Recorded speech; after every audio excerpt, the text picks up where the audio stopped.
আগস্টে সাদা বলে সিরিজ খেলতে বাংলাদেশ সফরে আসার কথা ছিল ভারতীয় ক্রিকেট দলের। 3টি করে ওয়ানডে ও টি-20 সিরিজ খেলার কথা ছিল। আইসিসির সূচির অংশ এই সিরিজ, কিন্তু রাজনৈতিক অস্থিরতার কথা বলে আগস্টে বাংলাদেশ সফরে আসছে না ভারত। ভারতীয় ক্রিকেট বোর্ড বিসিসিআই ও বাংলাদেশ ক্রিকেট বোর্ড বিবিসি সমঝোতায় পৌঁছেছে যে আসন্ন আগস্টের সিরিজটি আগামী বছরের সেপ্টেম্বরে হবে। বাংলাদেশে না আসায় আগস্টে একটি ফাঁকা সূচি পাচ্ছে ভারত। একই সময়ে ফাঁকা সূচি আছে শ্রীলঙ্কার, যে কারণে দুইটি বোর্ড আগস্টের মাঝামাঝি 3টি করে ওয়ানডে ও টি-20 খেলার কথা ভাবছে। আগস্টে সূচি ফাঁকা ছিল না শ্রীলঙ্কারও।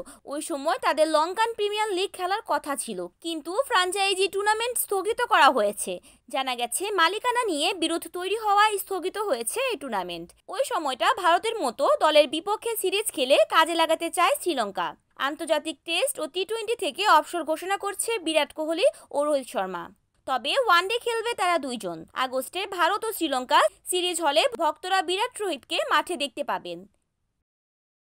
অরুণী আক্তার, এনএএন টিভি।